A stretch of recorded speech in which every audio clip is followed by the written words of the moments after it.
శ్రీమాత్రే నమః. శ్రీ గురుభ్యో నమః. తదుపరి మకర రాశి.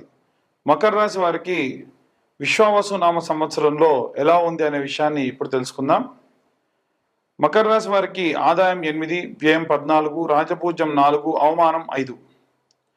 మకర రాశి వారికి ఈ యొక్క నూతన సంవత్సరంలో గ్రహాల యొక్క ఎన్నో రకాలైనటువంటి మార్పులను బట్టి ఈ రాశి వారికి కాలానుగుణంగా కొన్ని అనుకోని సంఘటనలు జరిగే అవకాశం ఉంది. గురువు షష్టమ సప్తమ అంటే 6, 7 స్థానాల్లో సంచరించడం వలన మకర రాశి వారికి అద్భుతమైన ప్రయోజనాలు జరిగే అవకాశం ఉంది. వీరికి ఆదాయం పెరిగే అవకాశం ఉంది. ప్రథమార్థ ప్రారంభంలో, ద్వితీయార్థంలో ఒక్క నెల పాటు మాత్రమే బాగుండే, తర్వాతకంతా అద్భుతంగా ఉంది. వివాహితులకు ఈ కాలంలో సంతోషంగా ఉంటుంది. సంతానం గురించి మీరు శుభవార్తలు వింటారు. అవివాహితులకు మంచి వివాహ ప్రాప్తి కలుగుతుంది. మరోవైపు కర్మ అధిపతి, అందుకనే శనిని కర్మ ఫలదాత అని అంటారు. అలాంటి శనిదేవుడు ఈ యొక్క 2025వ సంవత్సరం మే నుండి 3వ స్థానంలోకి సంచరించడము, ఆ సమయంలో ఉద్యోగులకు ఉద్యోగ ప్రాప్తి, అపారమైన విజయములు, ఆ యొక్క శని భగవానుడి యొక్క ఆశీస్సులతో సంపద పెరుగును. రాహు 2వ స్థానము, కేతువు 8వ స్థానంలో సంచరించడము, కొన్ని సమస్యలు చిన్న చిన్నగా ఎదురైనప్పటికీ ఈ రాశి వారికి కెరీర్ పరంగా చూసుకున్నట్టయితే ఈ యొక్క నూతన సంవత్సరంలో చాలా బ్రహ్మాండంగా ఉండబోతుందని చెప్పొచ్చు. అంటే జీతంతో పని లేకుండా ఏదైనా సరే పని, ఎక్స్పీరియన్స్, నా కష్టానికి తగ్గ ప్రతిఫలం దక్కాలి అనుకునే వారందరికీ కూడా ఈ సంవత్సరం అద్భుతంగా ఉండబోతుంది. అలాగే ఉద్యోగులు కార్యాలయంలో మంచి సత్ఫలితాలు పొందుతారు. కేంద్ర రాష్ట్ర ప్రభుత్వ ఉద్యోగులకి కూడా మంచి కాలం అని చెప్పొచ్చు. వీరు చేసే పని ప్రారంభంలోనే ఏవైనా సరే ఎలాంటి రిజల్ట్ వస్తుందని వీరికి ఖచ్చితంగా తెలుస్తుంది. అనేక నూతన అధ్యయనములు చేస్తారు. అనేక నూతనమైనటువంటి పద్ధతుల ద్వారా పనులు కొనసాగిస్తూ ఉంటారు. ప్రమోషన్ ఖచ్చితంగా వస్తుంది. ప్రమోషన్తో పాటు ఆదాయం కూడా పెరుగుతుంది. మకర రాశి వారికి నూతన సంవత్సరంలో ఆర్థిక పరంగా అద్భుతమైన ప్రయోజనాలు కలిగే అవకాశం ఉంది. పెద్ద ఎత్తున ఆదాయం పెరుగుతోంది. అలాగే ఉద్యోగులు, వ్యాపారస్తులు ఈ సంవత్సర మధ్యమంలో ఆర్థికంగా బాగా పుంజుకుంటారు. ఈ సమయంలో కాస్త జాగ్రత్త వహించాలి. డబ్బు విచ్చలవిడిగా ఖర్చు పెట్టేటువంటి తత్వానికి వెళ్ళకూడదు. నీటిని ఖర్చు పెట్టినట్టుగా ధనాన్ని వెచ్చించుతారు. ధన సంపార్జనకు షార్ట్ కట్స్ పనికిరావని, ఎవరైనా అలాంటి పద్ధతుల ద్వారా వెళ్ళాలని ప్రయత్నించినా కానీ అది తప్పని మీరే ఖచ్చితంగా చెప్పేటువంటి పరిస్థితిలో ఉంటారు. ఆన్లైన్ గేమ్స్కి కానీ, ఏవైనా స్టాక్స్కి సంబంధించింది కానీ, బిట్ కాయిన్స్కి సంబంధించి కానీ ఎవరైనా సరే ఈజీ మనీ మేకింగ్ స్ట్రాటజీలు మీ ముందు చెప్పినా సరే వీరు నమ్మరు. వారిని కూడా చాలా కఠినంగా దూషిస్తారు. మీ పెట్టుబడులు ఆలోచనాత్మకంగా ఉంటాయి. పూర్వీకుల ఆస్తి నుండి డబ్బు వచ్చే అవకాశం ఉంది. మకర రాశి వారికి వ్యాపార పరంగా కొత్త సంవత్సరంలో 2025లో మిశ్రమ ఫలితాలు ఉన్నాయి.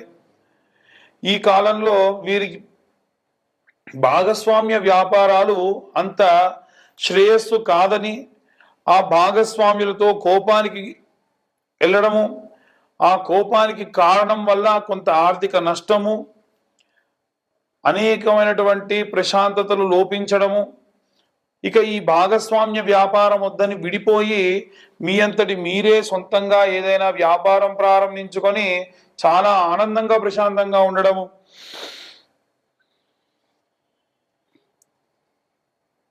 ఈ రాశి వారికి ఆరోగ్యపరంగా ఈ సంవత్సరంలో మిశ్రమ ఫలితాలు గోచరిస్తూ ఉన్నాయి.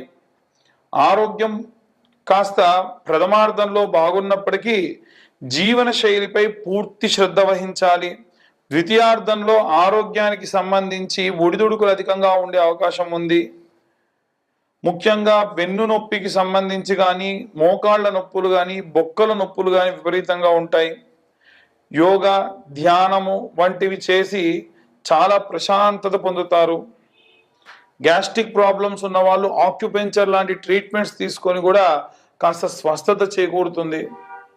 ఈ రాశి వారికి ఈ యొక్క విశ్వావసునామ సంవత్సరంలో విద్యారంగంలో ఉండేటువంటి వారికి సంబంధించిన విషయానికి వస్తే, మే నెలలో గురువు యొక్క స్థానం మారడంతో శుభ ఫలితాలు గోచరించే అవకాశం ఉంది. ప్రాథమిక విద్య మంచి ఫలితాలు, సత్ఫలితాలు పొందుతారు. ఉన్నత విద్యను అభ్యసిస్తారు. అభ్యసించినటువంటి విద్యకు తగ్గ ఉద్యోగం లభిస్తుంది. పోటీ పరీక్షలు, ఉద్యోగాలు చాలా లాభదాయకంగా ఉంటాయి.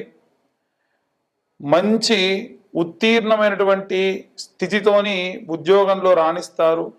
గురువు 6వ స్థానంలో సంచారం చేయడం వలన సాధారణమైనటువంటి ఫలితాలు కొన్ని దశలలో పొందినప్పటికీ చాలా ఆనందకరంగా ఉంటారు. అన్ని వర్గాల వారికి సంబంధించి కూడా ఈ సంవత్సరం కాస్త అటు ఇటుగా మిశ్రమ ఫలితాలు ఉన్నప్పటికీ వాటన్నిటిని కూడా అధిరోహించి చాలా ఆనందంగా ఉండేటువంటి ప్రయత్నం చేస్తారు. ఇదంతా కూడా గోచార రీత్యా చెప్పేటువంటి విషయములు మాత్రమే. పూర్తిగా మీ జాతకం గురించి విశ్లేషణతో మీకు తెలవాలి అనుకుంటే లగ్నం నుండి పంచమ, సప్తమ, నవమ స్థానములలో ఎలాంటి గ్రహ సంచారం ఉంది, కోణ కేంద్ర స్థానాల్లో ఏ గ్రహం ఎలాంటి రిజల్ట్స్ ఇస్తుంది, బాగా డబ్బు ఖర్చేటువంటి స్థానమైన 12వ స్థానంలో ఏ గ్రహ సంచారం ఉంది, ప్రస్తుతం ఏముంది, తర్వాతకి ఏముండబోతుంది, ఇలాంటివన్నీ కూడా అష్టక వర్గ, నవాంశ, అలాగే దశ, అంతర్దశ, ఇవన్నీ కూడా క్యాలిక్యులేషన్స్ వేసి 60 నుండి 70 పేజీల్లో జాతకం మీకు అందించి పూర్తిగా జాతకం గురించి విశ్లేషణగా మీతో మాట్లాడడం జరుగుతుంది. ఈ 2025వ సంవత్సరంలో కేవలం 2025 రూపాయలు మాత్రమే ఛార్జ్ చేయడం జరుగుతుంది. ఈ యొక్క సంవత్సరంలో చాలామంది నరదృష్టి వల్ల బాధపడుతూ ఉన్నారు. ఈ నరదృష్టికి సంబంధించి దోషము పోవాలి అని అంటే కరుంగలి మాల అని ఉంటుంది. చాలామంది చెప్తున్నారండి కరుంగలి మాలల గురించి, మీరు కూడా మొదలు పెట్టారా అని ఎవరో ఒకరు అంటూ ఉంటారు. ఈ మాలని నేనే స్వయంగా తెచ్చిన మాలలన్నీ కూడా నీళ్ళలో వేసి, తర్వాతకి పాలలో వేసి, శుభ్రంగా కడిగి, శివుడికి అభిషేకం చేసి ప్రతి సోమవారం నాడు, ఆ తర్వాతకి ఎవరెవరికైతే కావాలనుకుంటున్నారో వారికి కొరియర్ చేయడం జరుగుతుంది. సోమవారం కంటే ముందే కనుక ఆర్డర్ ఇస్తే, మీ గోత్రనామాలు ఇస్తే రుద్రాభిషేకం జరిగేప్పుడు ఆ యొక్క శివలింగానికి కూడా ఈ మాల వేసి ఈ యొక్క రుద్రాభిషేకం చేసిన తర్వాతగా మీకు అందించడం జరుగుతుంది. కాబట్టి ఈ యొక్క కరుంగలి మాలకు 1016 మాత్రమే ఛార్జ్ చేయడం జరుగుతుంది. మరొకసారి అందరికీ కూడా విశ్వావసు నామ సంవత్సర శుభాకాంక్షలు. సర్వే జనా సుఖినో భవంతు. స్వస్తి.